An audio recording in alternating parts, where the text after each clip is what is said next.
नमस्कार, बिहार तक देख रहे हैं आप और आपके साथ मैं हूं आशीष अभिनव और मेरे साथ है हमारे सहयोगी इंद्रमोहन। अक्सर ये सवाल अब सुर्खियों में है कि महागठबंधन का नेता आखिर कौन होगा।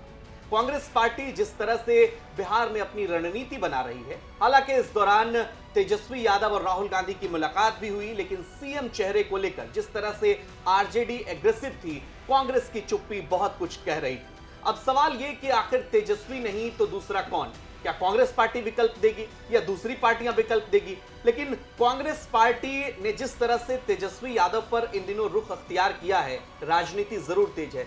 सीएम फेस को लेकर जैसे 2020 के चुनाव को अगर आप देखें इंद्रमोहन सर, तो प्रेस कॉन्फ्रेंस में तेजस्वी के नाम का ऐलान होता है, लेकिन इस बार खुल करके कोई नेता कांग्रेस के बोल नहीं रहे हैं। ये सिर्फ सीट शेयरिंग का ही मसला है या फिर तेजस्वी के नेतृत्व पर कोई सवालिया निशान है जो महागठबंधन के सहयोगी दल खुलकर बोल नहीं रहे? देखिए, इसमें मुझे लगता है कि तेजस्वी यादव के सीएम फेस को लेकर जो चर्चा है वो शायद ये बड़ा ऐलान होगा जब पटना में कोई बड़ी महारैली हो जिसमें तेजस्वी को आगे लाया जाए और गठबंधन के सभी साथी तेजस्वी को सेंटर में रखकर हाथ उठा रहे हैं और ये बता रहे हो कि तेजस्वी ही महागठबंधन का सीएम चेहरा होंगे। लेकिन अगर आप बात करें कि एक लाइन में कि तेजस्वी होंगे या नहीं होंगे, तो तेजस्वी नहीं होंगे तो कोई और नहीं होगा महागठबंधन में। सबसे बड़ा घटक दल आरजेडी है महागठबंधन का, और आरजेडी में अगर आप देखें 2020 के विधानसभा चुनाव में तो दोनों गठबंधनों को 37% मत मिले, जिसमें सिर्फ 12,000 मतों का ही अंतर महागठबंधन का है। वो भी तब जब उस पूरे चुनाव प्रचार को तेजस्वी यादव ने सिंगल हैंडेड जो है लीड किया। वो अकेले पूरे दिन में 13-14 यहाँ तक कि 20 रैलियां तक की तेजस्वी यादव ने लगातार वो दौड़ते हुए नजर आए। उन्होंने रिकॉर्ड भी बनाया कि एक दिन में सबसे ज्यादा रैली करने का, लगातार बोलते रहे, गला उनका फंसा हुआ था, लेकिन हर सभा में जा रहे थे। उन्होंने छोटी छोटी सभाएं की थी, मतलब वो विधानसभा टू विधानसभा जा रहे थे। ऐसे नहीं कि बड़े नेता हैं तो आपने शहर में एक जगह रैली की और 8 विधानसभा को आपने कवर कर लिया, नहीं। तेजस्वी यादव हर एक ही लोकसभा की अगर 7 विधानसभाएं हैं तो 7 में उनकी सभाएं हो रही थी, अलग अलग जिलों के लोकसभा के क्षेत्र में। तो इसे आप देखें तो तेजस्वी ने जो मेहनत की, तो मुझे नहीं लगता कि वो दूसरे नेता या दूसरे दलों के पास इस लेवल का भी संसाधन और कार्यकर्ता है। सबसे बड़ी बात है कि आपके पास आपकी पार्टी के कार्यकर्ता का होना, जो आपके लिए जुटे, जो आपके लिए काम करे। तो वो बिहार में किसी पार्टी के पास ऐसा है नहीं।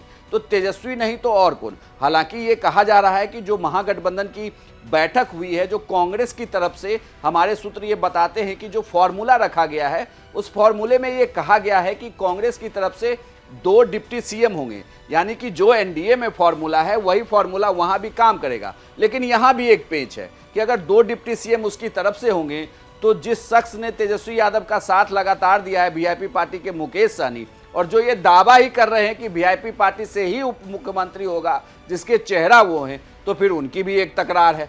तो आखिर ये पेच सुधरेगा कैसे? ये बड़ी जटिल समस्या है वहाँ। इसके अलावा सीट शेयरिंग को लेकर भी बात फंसी हुई है। लेकिन बड़ी बात यह है कि महागठबंधन में तेजस्वी नहीं तो कोई और। ये एक जरूर कांग्रेस पार्टी की तरफ से बार बार राजेश राम का नाम अब सामने चलने लगा है कि राजेश राम सीएम का चेहरा हो सकते हैं।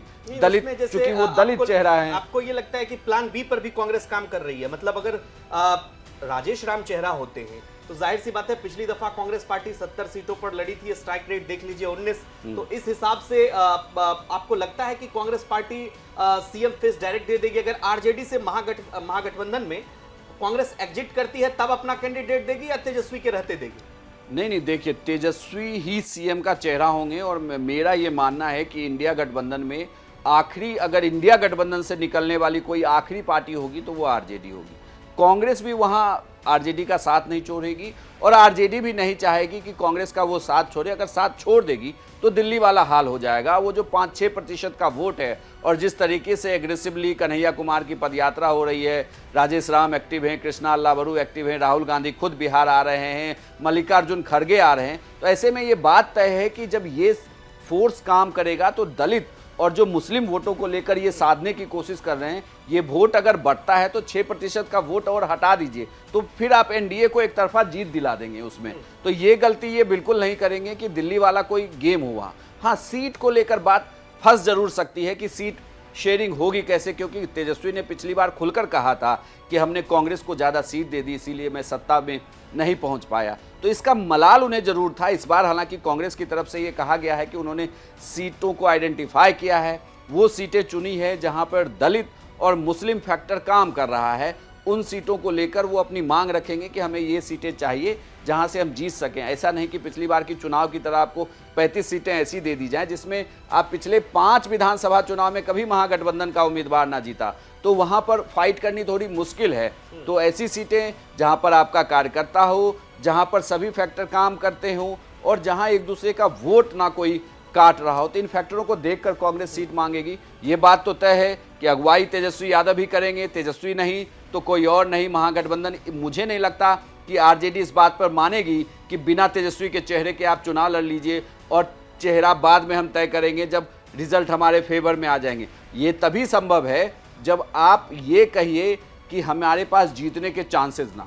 लेकिन एक और सवाल है, जिस तरह से कांग्रेस पार्टी ने अपने सांगठनिक बदलाव किए हैं, कृष्णा अल्लावरू की एक्टिविटी बढ़ी है, प्रभारी हैं और लगातार जिस तरह से बयान दे रहे हैं, खुद राजेश राम भी देखिए उनको कभी कभी आगे करते हैं बोलने के लिए, जैसे सीएम फेस वाला वो वीडियो हमने बिहार तक वीडियो सेक्शन में भी किया, कई बार उनको आगे बढ़ाया जाता है। कांग्रेस पार्टी के सांगठनिक बदलाव का भी ये असर दिख रहा है कि ज्यादा आक्रामक हो गई है कांग्रेस पार्टी। पहले डिफेंसिव थी जब अखिलेश प्रसाद सिंह अध्यक्ष हुआ करते थे। देखिए, डिफेंसिव नहीं थी। दरअसल अभी तक कांग्रेस को जितने भी अध्यक्ष मिले उनके लिए ये कहा जाता था कि वो आरजेडी की बी टीम है, वो आरजेडी के लिए ज़्यादा काम करते थे, क्योंकि उनके पीछे अगर उन्हें राज्यसभा जाना हो, एमएलसी बनना हो, तो उन्हें आरजेडी का साथ चाहिए होता था। फिलहाल अभी ना तो किसी को राज्यसभा जाना है और ना ही किसी को एमएलसी बनना है, तो इनके पास ये वाला चैप्टर खत्म हो गया है, इसलिए ये सीधे फ्रंट फुट पे खेल रहे हैं। और दूसरा, कांग्रेस के पास बिहार में खोने के लिए कुछ नहीं है। अब और कितना आप खो दोगे? आपको 70 सीटें दी गई, आप उसमें 19 ही जीत रहे हैं, तो अब आपके पास यहाँ से आपको एक नई शुरुआत करनी है। देखिए, लालू यादव, तेजस्वी यादव ने लाख चाह लिया, लेकिन कन्हैया की बिहार में एंट्री हो गई। एंट्री ही नहीं हुई, कन्हैया की धूमधाम से एंट्री हुई क्योंकि उसकी एंट्री में राहुल गांधी आ गए। तो इसका मतलब कांग्रेस अब उस पिच पे नहीं खेल रही है जिस पिच पे आरजेडी उन्हें खिलाना चाहती थी कि कोई नहीं, आप हमारे ग्राउंड में आके खेलिए। इतना ही नहीं, आप देखिए कि महागठबंधन की पहली औपचारिक मुलाकात मल्लिकार्जुन खड़गे के आवास पर हुई। वो लालू के आवास पर नहीं हुई, वो राबड़ी आवास पर नहीं हुई, वो आरजेडी के दफ्तर में नहीं हुई, वो पटना में नहीं हुई। वो मीटिंग दिल्ली में होती है जहां पर कांग्रेस के 5 कद्दावर नेता बैठते हैं एक साथ और आरजेडी की तरफ से सिर्फ 3 ही नेता थे। इसका मतलब कि प्रेशर इधर से भी है कि आपको हमारा साथ चाहिए, तो हमारी थोड़ी सी ये शर्तें हैं जिसे आप मान लीजिए। बाकी ये तो तय है कि उस मीटिंग के हाव भाव, बॉडी लैंग्वेज और बयानों से तो ये लगता है कि चेहरे पर बातचीत अभी हुई नहीं है। लेकिन ये आरजेडी के नेता जिस तरीके से बयान दे रहे हैं कि तेजस्वी के चेहरे को लेकर कोई दो राय भी नहीं होगी। अब कांग्रेस भी ये जरूर चाहेगी कि उन्हें तेजस्वी के चेहरे के साथ ही आगे बढ़ना चाहिए। चलिए, तो आपको ये चर्चा कैसी लगी? कमेंट बॉक्स में अपनी प्रतिक्रिया हमें जरूर दीजिए और बिहार की तमाम खबरों के लिए आप देखते रहिए बिहार तक।